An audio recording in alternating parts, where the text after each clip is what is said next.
आप लोगों को क्लास 10th मैथमेटिक्स निर्देशांक ज्यामिति के संपूर्ण कंसेप्ट को बताने वाले हैं। तो वीडियो को अंत तक देखिए, एक भी कंसेप्ट आप लोगों को इससे बाहर नहीं जाएगा। सबसे पहले आप लोग ये समझिए कि किसी भी तल पर जो है एक पड़ी रेखा खींचा जाता है तो उसको कहते हैं एक्स अक्ष, और एक खड़ी रेखा खींचा जाता है तो उसको कहते हैं वाई अक्ष। एक्स अक्ष और वाई अक्ष जिस बिंदु पर एक दूसरे को काटता है उस बिंदु को मूल बिंदु कहते हैं, अंग्रेजी में ओरिजिन कहते हैं। आपसे पूछा जाएगा मूल बिंदु का निर्देशांक, तो ये होता है 0,0।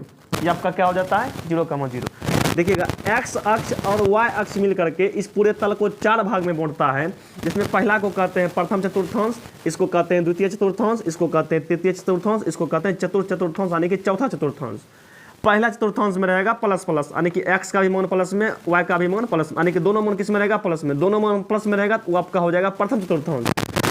द्वितीय चतुर्थांश में क्या होता है माइनस का प्लस, तृतीय चतुर्थांश में क्या होता है माइनस का माइनस, और बाद चतुर्थ चतुर्थांश में क्या होता है प्लस का माइनस। इस पर आप लोगों को 2 क्वेश्चन दिया रहेगा। जैसे मान लीजिए आपसे पूछेगा 6,8 किस चतुर्थांश में है, तो एक चिन्ह देखिए, इहो प्लस में है, इहो प्लस में, तो ये आपका चल जाएगा प्रथम चतुर्थांश में।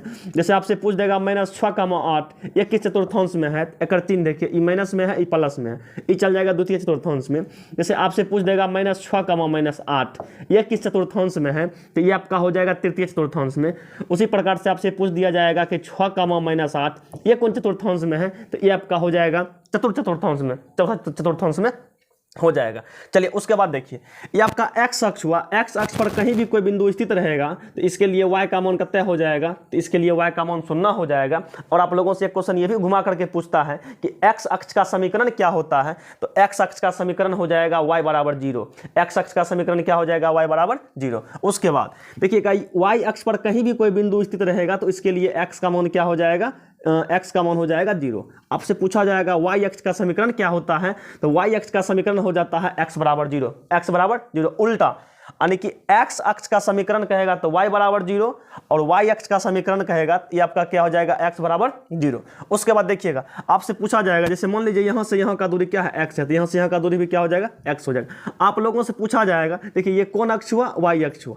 आप लोगों से पूछा जाएगा कि y अक्ष से किसी बिंदु की दूरी क्या कहलाती है, तो y अक्ष से किसी बिंदु की दूरी भुज कहलाती है। क्या कहलाती है, भुज कहलाती है, या इसी को x नियामक कहते हैं। y अक्ष से किसी बिंदु की दूरी भुज कहलाती है, इसी को क्या कहते हैं, इसी को क्या कहते हैं x नियामक कहते हैं। ठीक, उसके बाद से मान लीजिए यहाँ से यहाँ का दूरी y है, तो यहाँ से यहाँ का दूरी भी क्या हो जाएगा y। ये कौन अक्ष हुआ, x अक्ष हुआ। पूछेगा x अक्ष से किसी बिंदु की दूरी क्या कहलाती है, तो x अक्ष से किसी बिंदु की दूरी कोटि कहलाती है। कोटि को ही कहते हैं y नियामक, कोटि को क्या कहते हैं, y नियामक कहते हैं। देखिए क्वेश्चन आप लोगों से पूछ दिया जाएगा, जैसे मान लीजिए किसी बिंदु का निर्देशांक 2 है, पहला मान x के लिए, दूसरा का वाला मान y के लिए। तो पहला वाला मान होता है भुज के लिए, दूसरा का वाला मान होता है कोटि के लिए। जैसे आप लोगों से पूछ दिया जाएगा कि बिंदु 6,8, बिंदु 6,8 में कहेगा भुज का मान, तो ये आपका भुज का मान हो जाएगा, और ये आपका किसका मान हो जाएगा, कोटि का मान हो जाएगा।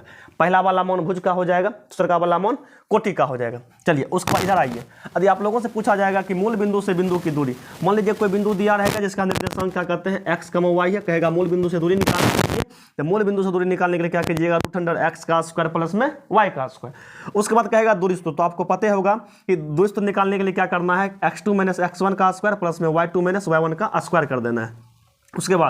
उसके बाद देखिएगा कहेगा मध्य बिंदु का नियामक या मध्य बिंदु का निर्देशांक। क्वेश्चन आपको पूछा, मतलब क्वेश्चन आपको दिया रहेगा, जैसे मान लीजिए बिंदु x1, y1 और बिंदु क्या है x2, y2 है, बिंदु x2, y2 है, को मिलाने वाली रेखाखंड के मध्य बिंदु का निर्देशांक कहेगा निकालने ले। तो मध्य बिंदु का निर्देशांक निकालने के लिए क्या करना है कि x1 को x2 से जोड़ देंगे, x1 x2 को जोड़ करके 2 से भागा, फिर y1 को y2 से जोड़ देंगे, क्रम क्या करेंगे 2 से भागा। यदि आपको त्रिभुज के शीर्षक, मतलब त्रिभुज के शीर्ष का नियामक x1 y1 x2 y2 x3 y3 दिया रहेगा, और त्रिभुज के केंद्रक का नियामक पूछेगा, तो x1 + x2 + x3 तीनों को जोड़ के क्या करना है 3 से भागा। उसके बाद कम करके y1 + y2 + y3 तीनों को जोड़ के क्या करना है 3 से भागा दे देना है। उसके बाद कहता है विभाजन सूत्र। विभाजन सूत्र निकालने के लिए क्या करना, m1 x2 + m2 x1 / m1 + m2, फिर कमा दे करके m1 y2 + m2 y1 / m1 plus में क्या करना है m2 कर देना है। उसके बाद त्रिभुज का क्षेत्रफल, ये आपका होता है 1/2 × x1, यहाँ y2 - y3 + x2 y3 - y1 plus में x3 × y1 - y2 यह हो जाएगा संरेखी के लिए। यदि तीनों बिंदु संरेखी होगा तो त्रिभुज का क्षेत्रफल क्या हो जाएगा, त्रिभुज का क्षेत्रफल हो जाएगा 0। देखिएगा इस